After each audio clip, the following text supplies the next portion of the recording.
کہ 13 دسمبر ہی کے اندر ایسٹ پاکستان کے اندر سابقہ جو مشرقی پاکستان تھا اس میں شیخ مجیب الرحمان نے اعلان کیا تھا، کچھ باغیانہ اعلان کیے تھے، اور اس کے بعد اس نے تمام استعفے دے دیے تھے. تو اسی مناسبت سے، اسی 13 دسمبر کی مناسبت سے نواز شریف صاحب بھی ہے کچھ بہت بڑی باغیانہ گفتگو کریں گے. اور جو ہمارے پاس اطلاعات ہے وہ یہ ہے کہ بہت زیادہ جاہر قسم کی تقریر ہوگی، وہ ایک ویڈیو بھی دکھائیں گے اور 2 افراد، 2 اہم شخصیات کے استعفے بھی مانگیں گے. تو یہ تمام صورتحال ہے، اور اس لیے نواز شریف صاحب چاہتے ہیں کہ دسمبر کے اندر جو ہے بڑے سے بڑا جلسہ ہو اور اس کو وہ فائنل کریں. لیکن جو نواز شریف کے ساتھ جو لوگ ہیں وہ ان کے اوپر، کیونکہ اب وہ پریشان ہیں کہ یہ اگر بھی ہم کہاں سے ایک تو لوگ لے کر آئیں گے. اور یہ بھی میں آپ کو بتاتا ہوں کہ یہ نواز شریف نے ٹاسک دیا ہے پوری مسلم لیگ نواز کو کہ جو ایم این اے ہوگا اس نے ہر صورت کے اندر معاف کیجیے گا، ہر ایک ایم این اے نے کم از کم 8 سے لے کے 10,000 تک ایک ایم این اے نے کرنا ہے، اور ایک ایم پی اے نے ہر صورت میں اپنے حلقے سے 4,000 آدمی لے کے آنے ہیں. تو یہ بھی ان کو کہا گیا. اور دوسرا یہ کہ لوگوں سے یہ بھی کہا گیا کہ جو وہاں پہ کھانے پینے کا جو دھرنے وغیرہ یا لاہور کا جو کچھ بھی مسئلہ ہے اس کے لیے وہ چندہ بھی دیں. یہ بھی نواز شریف کی طرف سے سخت ہدایات ہیں. لیکن جو میں نے آپ کو صورتحال بتائی کہ اندرونی طور پر لوگ بہت پریشان ہیں، دوسری جماعتیں پریشان ہیں، مولانا فضل الرحمان کے اندر کی بھی لوگ کچھ پریشان ہیں یہ سردی کی وجہ سے، کیونکہ وہ میں نے جیسے آپ کو کہا تھا وہ تو یہ سمجھ رہے تھے کہ بس ہمارا یہ سب کچھ ختم ہی ہو جائے گا، نومبر میں چلا جائے گا. تو جنوری تک انہوں نے اس لیے ٹائم دیا تھا کہ جنوری میں سب ختم ہو جائے گا، لیکن معاملہ الٹا ہو گیا. تو اب یہ پریشانی بھی ہے ان کو. اچھا، پھر دوسرے اس کے اندر جو پھوٹ پڑی ہے اسی کی وجہ سے دیکھتے ہوئے آپ کو پتہ ہے کہ شہباز شریف صاحب بھی آئے تھے پیرول کے اوپر، اور شہباز شریف نے جانے سے پہلے بھی آج ملاقاتیں کی ہیں. اور ان سے کل ایک اہم شخصیت کی، میں ابھی نام نہیں لوں گا، بعد میں پھر بتا دوں گا، ایک بہت اہم شخصیت نے ان سے ملاقات کی ہے، اور ملاقات کر کے ان کو کہا ہے کہ آپ اسٹینڈ کریں. کیونکہ شہباز شریف صاحب کو میں نے آپ سے پہلے کہا تھا کہ وہ کہتے ہیں کہ بھائی اگر ہمیں ٹائم دیا جائے یا ہمارے ساتھ بات چیت کی جائے، میں مسلم لیگ کا صدر ہوں، تو وہ چاہتے ہیں کہ میں لڑائی جھگڑے میں نہیں پڑنا چاہتا، وہ ماحول کو کشیدہ نہیں کرنا چاہتے. تو لہٰذا وہ ملاقات انہوں نے مریم سے کی ہے آج. اور جب مریم سے وہ بات کرے تھے اسی وقت وہ واٹس ایپ کے اوپر ٹیلی فون بھی نواز شریف سے سنا ملایا گیا تھا. 2 لائنوں پہ نواز شریف سے بھی رابطہ قائم رکھا تھا تاکہ ان کے درمیان گفتگو جو ہے وہ ان کو ڈسکس کی جائے. لیکن جو ہمارے ذرائع ہیں لنڈن سے وہ بتاتے ہیں کہ نواز شریف نہیں مان رہے. نواز شریف کہنے کہ نہیں، یہ جلسہ جو ہے 13 تاریخ کو ہوگا، ہر صورت میں ہوگا. اس کے بعد آپ کو پتہ ہے کہ چودھری برادران نے بھی ملاقات کی ہے مریم نواز سے، اور مریم نواز کو سمجھانے کی کوشش کی ہے کہ وہ اس میں تھوڑا سا ہلکا ہاتھ رکھیں. اور وہ کہہ رہے ہیں، چودھری برادران بھی کہہ رہے ہیں ان کو کہ مریم نواز کو کہ آپ کے پاس ایک قدرتی طور پر ایک موقع آ گیا ہے، اور وہ موقع یہ ہے کہ آپ کرونا کا بہانہ کر لیں کہ بھی کووڈ-19 پھیلا ہوا ہے، لہٰذا ہم اپنے مارچ کو ہم پوسٹ پون کر دیتے ہیں. لیکن مریم نواز نہیں مان رہی، کیونکہ جیسے میں نے پہلے آپ کو کہا تھا کہ اس کے پیچھے پس پردہ طاقتیں بھی ہیں، اور نہ مولانا فضل الرحمان صاحب ماننے کے لیے تیار ہیں، کیونکہ مولانا فضل الرحمان صاحب نے بھی اتنی بڑی بڑی باتیں کر لی ہیں، اور پیچھے ان کے بھی میں نے بتایا تھا ان کو بھی باہر سے آشیرواد ہے. تو یہ صورتحال جو ہے نا 13 دسمبر کے جلسے کے اندر بڑی عجیب سی کھچڑی بن گئی ہے، اور بڑے حالات خراب ہیں. اور میری ایک اور اطلاعات کے مطابق کہ زرداری صاحب نے بھی بات کی ہے، زرداری صاحب نے بھی نواز شریف سے بات کی ہے ٹیلی فون کے اوپر، اور ان کو کہا ہے کہ تھوڑا سا وہ ہلکا ہاتھ رکھیں. لیکن نواز شریف ماننے کے لیے تیار نہیں. نواز شریف یہ کہتے ہیں کہ اگر اس مرتبہ میں نے چھوڑ دیا تو پھر سب کچھ میرے ہاتھ سے نکل جائے گا. اس وقت میری ایک مومنٹم بنی ہوئی ہے، اور میں نے میں آپ سے کھل کے بات کروں گا کہ میں نے جو فوج کے جو جرنیلز ہیں، میں نے فوج کے حوالے سے جو ایک میں نے مومنٹم بنایا ہے، اور میں جس طرح فوج کو میں چاہتا ہوں کہ ان کو ان کے مقام کا، ان کی حیثیت کا احساس دلاؤں، یہ پھر مجھے موقع نہیں ملے گا. اور اس کے علاوہ یہ بھی ہے کہ ہو سکتا ہے شاید مسلم لیگ میں پھوٹ پڑ جائے، کیونکہ اب ان کو یہ پیغامات بھی مل رہے ہیں کہ شہباز شریف جو کہہ رہے ہیں کہ میں مسلم لیگ کا صدر ہوں، میری بات مانی جائے.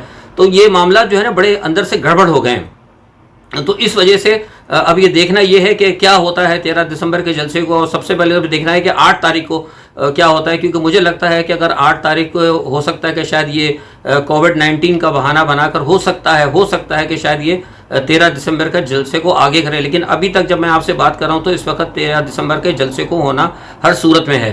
دوسری ایک بات یہ ہے کہ نواز شریف صاحب ہوشیار ہو گئے. میں نے آپ سے پہلے بھی کہا تھا کہ ہمارے عمران خان صاحب کے جو پیراشوٹر ہیں سمجھ میں نہیں آتا یہ کیوں ان کو عادت ہے کہ ہر بات، میں نے آپ سے پہلے بھی کہا تھا یہ بات کہ عمران خان جو اندر بات کرتے ہیں تو عمران خان کو کے جو لوگ ہوتے ہیں ان کو شاید جو ان کے سیکرٹریز ہوتے ہیں جہاں آرڈر کرنا ہوتا ہے یا بیوروکریٹس ان کو بعد میں پتہ لگتا ہے، وہ زرداری تک بات پہلے پہنچ جاتی ہے یا پتہ نہیں کون پہنچاتا ہے. اب وہ بات ہوئی تھی، شہزاد اکبر صاحب نے بیٹھ کے میڈیا کے اوپر کہہ دیا کہ جناب ہم نواز شریف صاحب کو ڈپورٹ کرنے کے لیے ہماری بات چیت چل رہی ہے. بھائی آپ کو کیا ضرورت تھی نواز شریف کو ہوشیار کرنے کی؟ نواز شریف صاحب کے بارے میں میرے پاس یہ اطلاعات ہے، یہ بھی آپ کو میں بڑی خبر دے رہا ہوں کہ ہو سکتا ہے نواز شریف صاحب آنے والے دنوں میں نیوزی لینڈ یا کسی اور ملک چلے جائے. غالباً میرا جو آپ کو بتا رہا ہوں جو میرے پاس اطلاعات ہیں ہو سکتا ہے وہ نیوزی لینڈ شفٹ ہو جائیں اچانک. تو یہ صورتحال ہے. تو اس لیے مطلب کیا ضرورت تھی ان کو ہوشیار کرنے کی. آپ نے جو بھی کام کرنا ہے آپ کام کریں, خاموشی سے کریں. آپ کو کیا ضرورت ہے بتانے کی کہ ہم نواز شریف کو ان کو پکڑنے جا رہے ہیں یا فلانے کو جا رہے ہیں. تو یہ ایک صورتحال ہے. اچھا, اسی تمام پس منظر کے اندر جو ہے اختر مینگل کے بارے میں آپ کو بتا دوں کہ اختر مینگل صاحب کو بھی انگیج کر لیا گیا ہے. اور یہ ساری جو انگیجمنٹ ہوئی ہے, یہ بتا رہا ہوں آپ کو, جو انگیجمنٹ ہوئی ہے یہ بھی جو اہم حلقے ہیں ان کے کہنے کے اوپر ہوئی ہے. کیونکہ عمران صاحب کے ساتھ جو کچھ لوگ ہیں وہ تو انہوں نے عمران کو بالکل اس طرح اکڑا دیا ہے کہ جی آپ بالکل بات نہ کریں. آپ جو کہہ رہے ہیں, جس طرح آپ جا کے باہر کہتے ہیں کہ میں نہیں چھوڑوں گا, میں نہیں کروں گا, یہ وہ فلانا, آپ کا سٹائل بڑا اچھا ہے. تو میں نے کہا نا کہ کچھ لوگ عمران کے گرد ایسے ہیں, جو 52 آدمی کی جو بیٹھی نا پوری بارات, اس بارات کے اندر کچھ لوگ ایسے ہیں جو عمران کو مسلسل ناکام کر رہے ہیں. وہی باہر جا کے کہیں غیر ملکی علاقوں میں دورے کرتے ہیں, جن علاقوں سے جن ملکوں سے ہمارے رابطے نہیں ہیں وہاں چلے جاتے ہیں, وہاں جا کے باتیں کرتے ہیں, وہاں کی باتیں یہاں پہنچاتے ہیں. ایسے تو نہیں چین نے کہا تھا عمران خان سے کہ آپ اپنے کچھ جو ہیں اپنے پیراشوٹر, میں پیراشوٹر ہی کہتا ہوں, میں ان کو ایڈوائزرز نہیں کہتا, ان کے اوپر انہوں نے بھی اپنی آبزرویشن ظاہر کی تھی.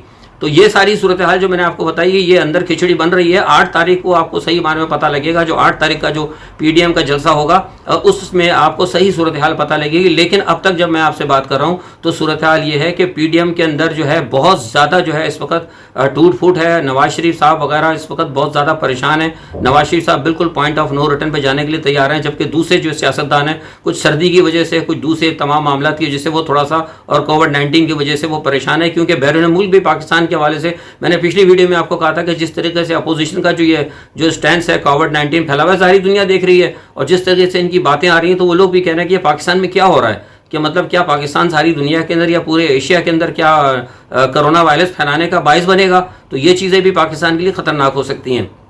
یہ تو یہ معاملہ تھا. اچھا, دوسرا اس کے ساتھ میں آپ کو کچھ انٹرنیشنل خبریں بتا دوں کہ نیٹو کا وزیر خارجہ کا اجلاس ہوا تھا, ورچوئل اجلاس ہوا ہے. اس کے اندر چین کے حوالے سے بڑی اہم باتیں ہوئی ہیں, جس میں نے آپ کو پہلے بھی بات بتائی تھی کہ چین کے جو بڑھتے ہوئے معاملات ہیں اس کی وجہ سے جو ہے ان کو بڑے تحفظات تھے, یورپ کو بھی اور امریکہ کو بھی. لیکن چونکہ ٹرمپ تو پرواہ نہیں کرتا تھا نیٹو کی, ٹرمپ نے تو سارا لات مار دیا تھا نیٹو کو. لیکن اب چونکہ بائیڈن آ رہا ہے تو لہٰذا وہ بائیڈن کے جو اوباما کی جو پالیسی ہے ان کی وہی ہے کہ اتحادوں کو رکھنا, اتحادوں کے ساتھ لے کے چلنا, اتحادوں کو کے ذریعے لے کے چڑھائی کرنا اور اتحادوں کے ذریعے دوسروں کو کنٹرول کرنا. تو نیٹو کے اندر آج اہم بات چیت ہوئی اور اس میں کہا گیا ہے کہ کس طریقے سے وہ چین کو کنٹرول کریں گے. لیکن نیٹو کے اندر تھوڑی سی بدمزگی بھی ہوئی ہے, کیونکہ کل گزشتہ دنوں ترکی کے حوالے سے پومپیو کی اور ترکی کے جو وہاں پہ ہیں ترجمان ان کے درمیان بڑی سخت کلامی ہوئی ہے. سخت کلامی کیا بلکہ ایک قسم کی لڑائی ہوئی ہے. تو اس لڑائی کی وجہ سے بھی کل کا جو ہے نا نیٹو کا جو تھا ماحول وہ بڑا مطلب خراب سا تھا. اور آج جو ورچوئل اجلاس ہوا ہے, آج بھی جو ہمارے بتانے والے ہیں لوگ وہ کہتے ہیں کہ آج بھی کل کے اثرات کا جو تھا مطلب اس کا اثر آج بھی نیٹو کی جلسے کے اجلاس میں, ورچوئل اجلاس تھا, اس پہ تھا, محسوس کیا گیا تھا. لوگوں کے اندر بہت سارے معاملات پر خوفگی اور ناگواری تھی. تو یہ تو نیٹو.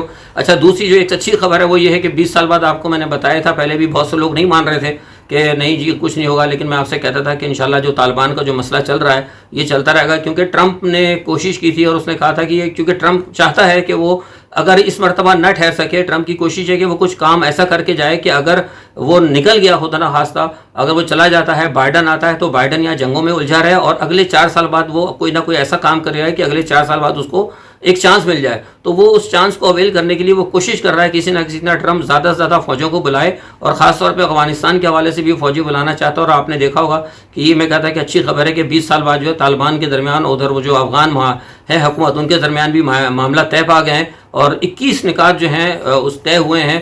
اور ان 21 نکات کے تحت مجھے لگتا ہے کہ یہ معاملہ انشاءاللہ بہت جلد ہوگا اور فوجی وہاں سے نکل جائیں گے. گو کہ جیسے میں نے آپ کو بتایا کہ نیٹو نہیں چاہتی, کیونکہ اب نیٹو بھی بڑی کوشش کر رہی ہے, جرمنی کی پوری خواہش ہے کہ وہاں سے نہ نکالے جائے. لیکن دیکھیے کیا ہوتا ہے. لیکن ابھی تک جو میں آپ سے بات کر رہا ہوں تو اس میں یہ ہے کہ معاہدہ ہو چکا ہے, اور زلمے خلیل زاد نے اور انہوں نے سائن بھی کر دیے ہیں, اور سارے معاملات طے پا گئے ہیں. مجھے لگتا ہے کہ انشاءاللہ یہ پاکستان کے لیے بہت اچھی خبر ہوگی. اچھا، اس کے علاوہ ایران کی صورتحال میں نے آپ کو گزشتہ ویڈیو میں بتائی تھی. ایران کے حوالے سے میں نے آپ کو پتا ہے 4-5 دن پہلے ہی بات کہی تھی. پہلے بھی گزشتہ ویڈیو اگر آپ غور سے میری دیکھتے ہو تو میں نے کہا تھا کہ ایران کے اوپر حالات بڑے خراب ہیں اور ایران کے اوپر حملے کا خطرہ ہے.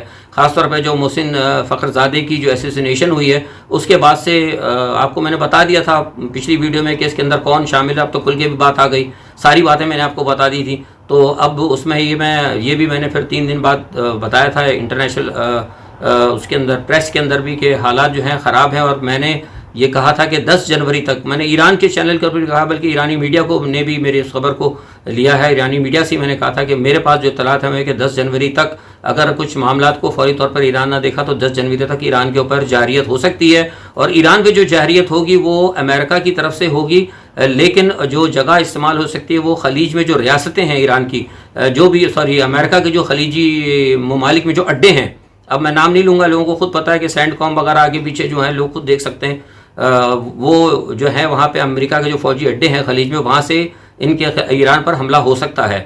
اور یہ اس لیے میں نے کہا تھا, اور میری خبر جو آپ نے دیکھا کہ انشاءاللہ الحمدللہ جو بات میں کرتا ہوں تو چند دنوں میں آپ کو پتہ لگ جائے گا کہ ساری باتیں جو میں بتا رہا ہوں وہ کس حد تک درست ہوتی ہیں. اور جو ایک اس کے بعد اہم خبر ہے وہ یہ ہے کہ محسن فخرزادے کے بعد جو ہے حسن نصر اللہ کے حوالے سے بھی خطرات پیدا ہو گئے ہیں. اور میرے پاس جو اطلاعات ہے وہ یہ ہے کہ حسن نصر اللہ صاحب جو ہے شاید ایران پہنچ چکے ہیں, کیونکہ لبنان میں ان کا خطرہ تھا, وہاں پہ لبنان میں ان کا ٹھہرنا جو ہے بہت زیادہ خطرناک ہو سکتا تھا. تو اسی پس منظر کے اندر ایران نے بڑی تیزی سے کام شروع کیا, اور ایران کی کابینہ نے جو ہے ایک وہ بھی کر دیا ہے, ایک بل پاس کیا ہے اسٹریٹجک بل کے نام سے, جس میں وہ یورینیم کو جو ہے بڑھائیں گے.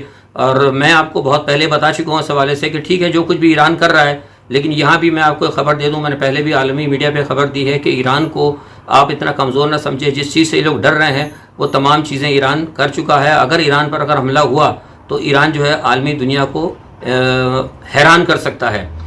اسی پس منظر میں آپ کو یہ بھی بتا دوں کہ 22 دسمبر کو ایک سلامتی کونسل کا اجلاس ہو رہا ہے. اس اجلاس کے اندر بھی یہ معاملہ طے پائے گا کہ ایران سے کہ جو جوہری پروگرام ہے جو ان کے ساتھ ہوا تھا, کوشش یہ کی جائے گی کہ ایران کو کہا جائے گا کہ آپ جو ہے بائیڈن کی چونکہ حکومت آ رہی ہے اور وہ یورپ کے تمام ممالک کے ساتھ وہ جو پرانا ان کا معاہدہ ہے نا اس کو رن کریں. لیکن یہاں یہ میں آپ کو خبر دے رہا ہوں کہ ایران اس پہ نہیں مانے گا.